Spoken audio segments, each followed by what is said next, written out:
Chapter 3 of Masters of the Vortex by E. Smith. Chapter 3 Cloud Loses an Arm. Tellurian Pharmaceuticals, Inc. was civilization's oldest and most conservative drug house.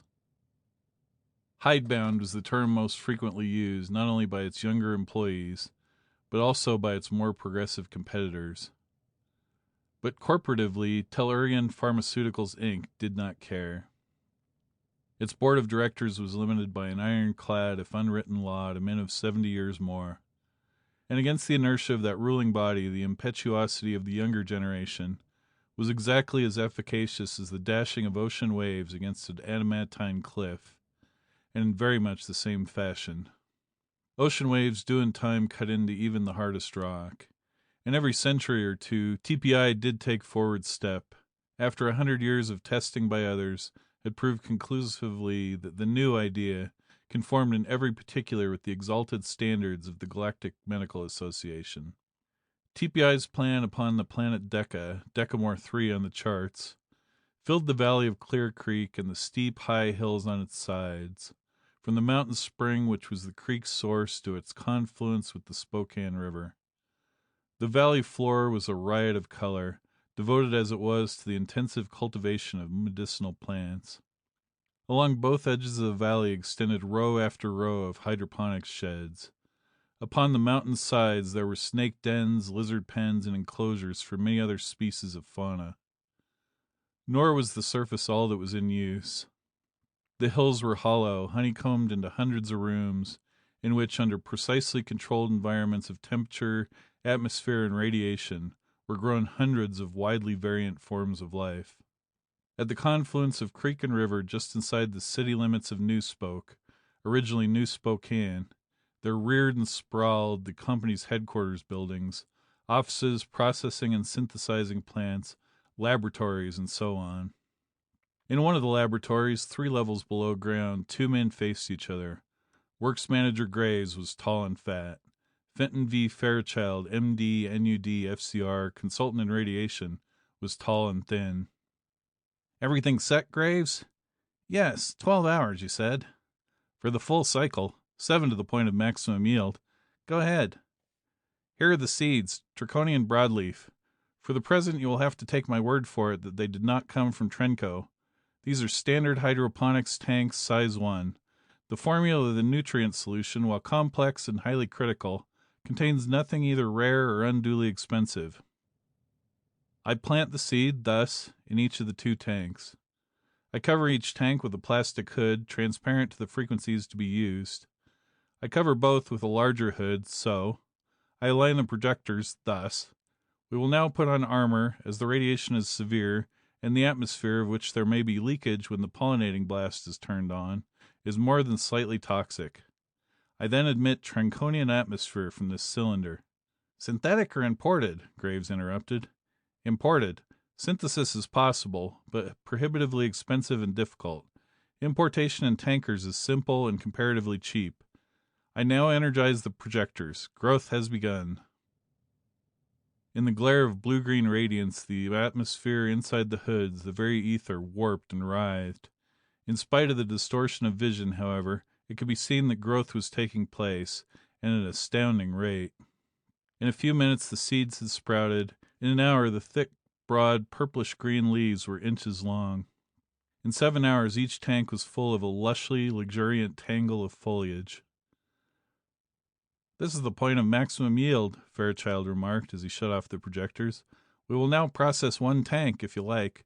"Certainly I like. How else could I know it's the clear quill?" "By the looks," came the scientist's dry rejoinder. "Pick your tank." 1 tank was removed. The leaves were processed. The full cycle of growth of the remaining tank was completed. Graves himself harvested the seeds and himself carried them away. 6 days, 6 samples, 6 generations of seed, and the eminently skeptical Graves was convinced. "You've got something there, Doc," he admitted then.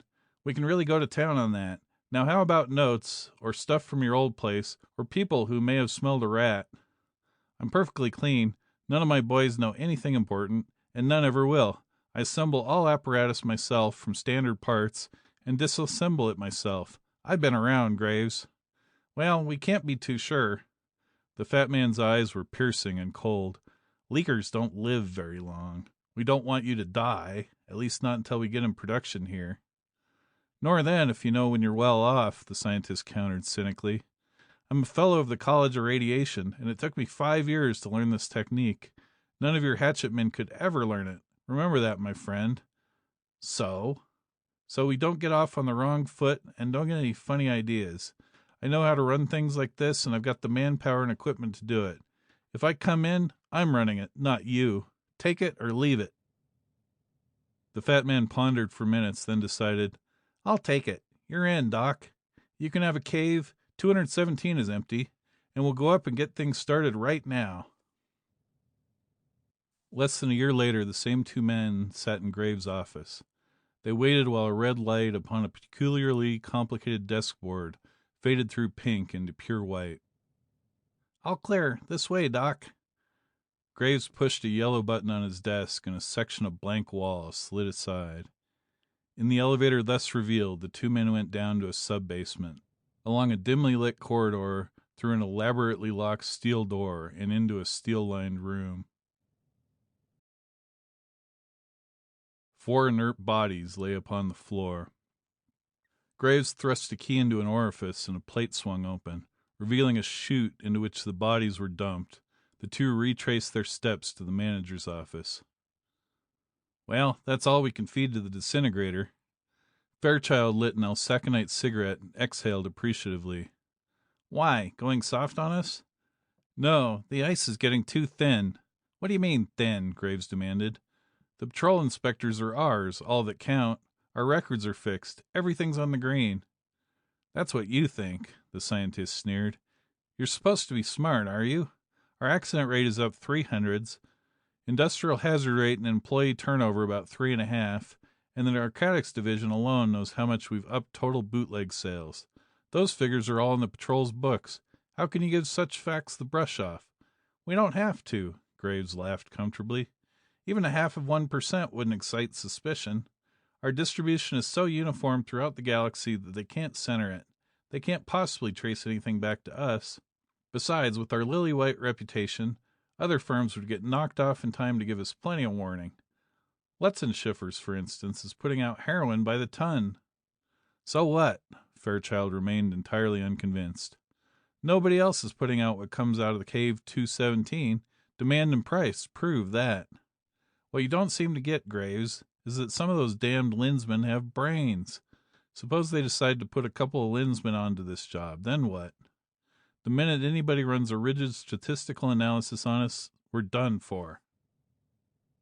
There was a distinctly disquieting thought in view of the impossibility of concealing anything from a Lensman who was really on the prowl.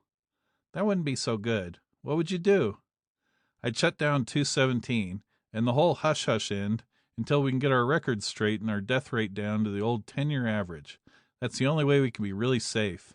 Shut down? The way they're pushing us for production? Don't be an idiot. The chief would toss us both down the chute. Oh, I don't mean without permission. Talk him into it. It'd be best for everybody over the long pull, believe me. Not a chance. He'd blow his stack. If we can't dope out something better than that, we go on as is. The next best thing would be to use some new form of death to clean up our books. Wonderful, Graves chortled contemptuously. What will we add to what we've got now? Bubonic plague? A loose atomic vortex. Whoosh! The fat man deflated, then came back up, gasping for air. Man, you're completely nuts. There's only one on the planet, and it's, or do you mean, but nobody ever touched one of those things off deliberately. Can it be done? Yes, it isn't simple, but we of the College of Radiation know how, theoretically, the transformation can be made to occur. It has never been done because it's been impossible to extinguish the things. But now Neal Cloud is putting them out. The fact that the idea is new makes it all the better. I'd say so. Neat. Very neat. Graves' agile and cunning brain figuratively licked its chops. Certain of our employees will presumably have been upon an outing in the upper end of the valley when this terrible accident takes place. Exactly. Enough of them to straighten out our books. Then later we can dispose of undesirables as they appear. Vortices are absolutely unpredictable, you know. People could die of radiation or of any one of a mixture of various toxic gases, and the vortex will take the blame. And later on, when it gets dangerous, Storm Cloud could blow it out for us, Graves gloated. But we won't want him for a long, long time. No, but we'll report it and ask for him the hour it happens. Use your head, Graves. He silenced the manager's anguished howl of protest. Anybody who gets one wants it killed as soon as possible. But here's the joker. Cloud has enough Class A double prime urgent demands on file already to keep him busy from now on. So we won't be able to get him for a long, long time, see? I see. Nice, Doc. Very, very nice. But I'll have the boys keep an eye out on Cloud just the same. At about this same time, two minor cogs of TPI's vast machine sat blissfully, arms around each other, on a rustic seat improvised from rocks, branches, and leaves. Below them, almost under their feet, was a den of highly venomous snakes, but neither man or girl saw them. Before them, also unperceived, was a magnificent view of valley and stream and mountain. All they saw, however, was each other, until their attention was wrenched to a man who was climbing towards them with the aid of a thick club which he used as a staff. "Oh, Bob!" The girl stared briefly, then with a half-articulate moan, shrank even closer against her lover's side. Ryder, left arm tightening around the girl's waist, felt with his right hand for a club of his own, and tensed his muscles, for the climbing man was completely mad. His breathing was horrible, mouth tight clamped. Despite his terrific exertion, he was sniffing loathsomely, lustfully, each whistling inhalation filling his lungs to bursting. He exhaled explosively as though begrudging the second of time required to empty himself of air. Wide open eyes glared fixedly ahead. He blundered upward, paying no attention whatever to his path. He tore through clumps of thorny growth. He stumbled and fell over logs and stones. He caromed away from boulders, as careless of the needles which tore clothing and skin as of the rocks which bruised his flesh to the bone. He struck a great tree and bounced, felt his frenzied way around the obstacle, and back into his original line. He struck the gate of the pen immediately beneath the two appalled watchers and stopped. He moved to the right and paused, whimpering in anxious agony, back to the gate and over to the left, where he stopped and howled. Whatever the frightful compulsion was, whatever he sought, he could not deviate enough from his line to go around the pen. He looked then, and for the first time saw the gate and the fence and the Ophidian inhabitants of the den. They did not matter. Nothing mattered. He fumbled at the lock, then furiously attacked it and the gate and the fence with his club, fruitlessly. He tried to climb the fence, but failed. He tore off his shoes and socks, and by dint of jamming toes and fingers ruthlessly into the meshes, he began to climb. No more than he had minded the thorns in the rocks did he mind the 8 strands of viciously barbed wire surmounting that fence. He did not wince as the inch-long steel fangs bit into arms and legs and body. He did, however, watch the snakes. He took pains to drop into an area temporarily clear of them, and he pounded to death the half-dozen serpents bold enough to bar his path. Then, dropping to the ground, he writhed and scuttled about, sniffing ever harder, nose plowing the ground. He halted, dug his bleeding fingers into the hard soil, thrust his nose into the hole, inhaled tremendously. His body writhed, trembled, shuddered uncontrollably, then stiffened convulsively into a supremely ecstatic rigidity, utterly horrible to see. The terribly labored breathing ceased. The body collapsed bonelessly, even before the snakes crawled up and struck and struck and struck. Jacqueline Comstock saw very little of the outrageous performance. She screamed once, shut both eyes, and twisting about within the man's encircling arm, burrowed her face into his left shoulder. Ryder, however, white-faced, set-jawed, sweating, watched the thing to its ghastly end. When it was over, he licked his lips and swallowed twice before he could speak. "It's all over, dear. No danger now," he managed finally to say. "We'd better go. We ought to turn in an alarm, make a report or something." "Oh, I can't, Bob. I can't," she sobbed. "If I open my eyes, I just know I'll look, and if I look, I'll simply turn inside out." Hold everything, Jackie. Keep your eyes shut.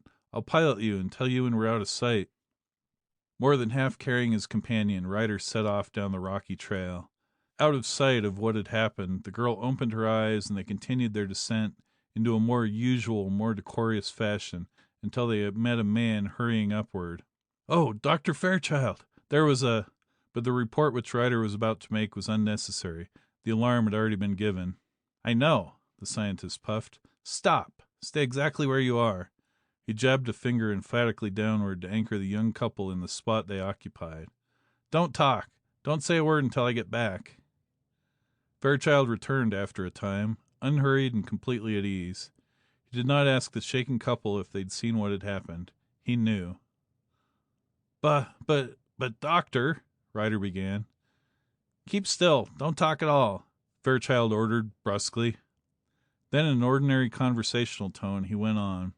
"Until we've investigated this extraordinary occurrence thoroughly, sifted it to the bottom, the possibility of sabotage and spying cannot be disregarded.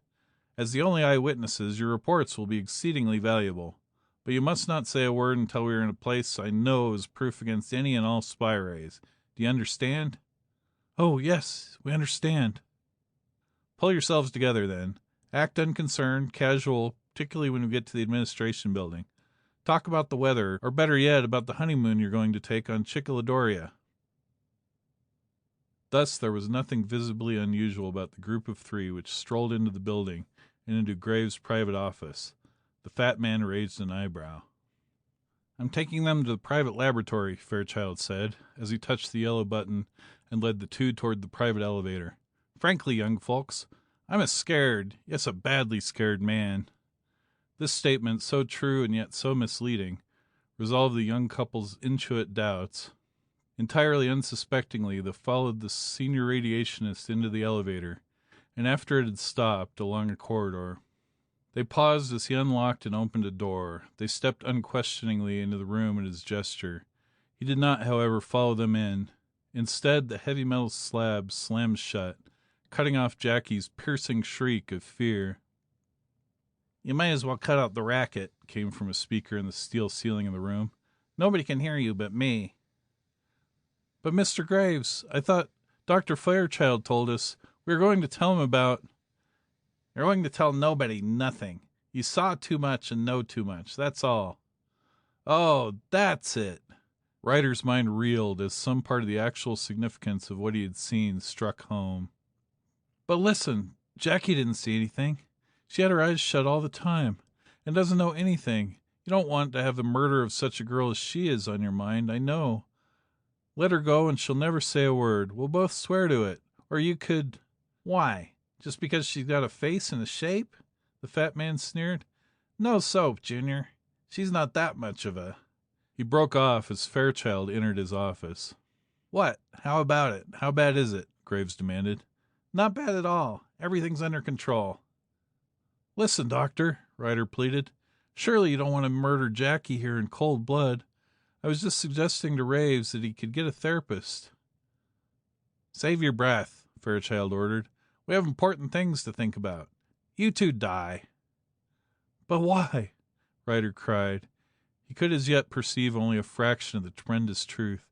"I tell you it's—" "Well, I'll let you guess," said Fairchild. Shock upon shock had been too much for the girl's overstrained nerves. She fainted quietly, and Ryder eased her down to the cold steel floor. "Can't you give her a better cell than this?" he protested then. "There's no—it isn't decent." "You'll find food and water, and that's enough," Graves laughed coarsely. "You won't live long, so don't worry about conveniences. But keep still. If you want to know what's going on, you can listen, but one more word out of you and I cut the circuit. Go ahead, Doc, with what you were going to say." There was a fault in the rock, very small, but a little of the finest smoke seeped through. Barney must have been a sniffer before to be able to smell the trace of the stuff that was drifting down the hill. "I'm having the whole cave tested with a leak detector and sealed bottle tight. The record can stand it that Barney, he was a snake tender, you know, died of snake bite. That's almost the truth, too, by the way." "Fair enough. Now how about these two?" We've got to hold the risk at absolute minimum." Fairchild pondered briefly. "We can't disintegrate them this month, that's sure. They've got to be found dead, and our books are full. We'll have to keep them alive. Where they are now is as good a place as any for a week." "Why alive? We kept stiffs on cold storage before now." "Too chancy. Dead tissues change too much. We weren't courting investigation then, now we are. We've got to keep our noses clean. How about this? They couldn't wait any longer and got married today. You, big-hearted philanthropist that you are, told them that they could take their 2 weeks' vacation now for a honeymoon. You'd square it with their department heads. They come back in about 10 days to get settled, go up the valley to see the vortex, and out. Anything in that setup we can't fake a cover for? It looks perfect to me. We'll let them enjoy life for 10 days right where they are now. Hear that, Ryder?" "Yes, you pot-bellied." The fat man snapped a switch. It is not necessary to go into the details of the imprisonment. Doggedly and skillfully though he tried, Ryder could open up no avenue of escape or of communication, and Jacqueline, facing the inevitability of death, steadied down to meet it. She was a woman. In minor crisis she had shrieked and had hidden her face and had fainted, but in this ultimate one she drew from the depths of her woman's soul not only the power to overcome her own weakness, but also an extra something with which to sustain and fortify her man. End of chapter 3.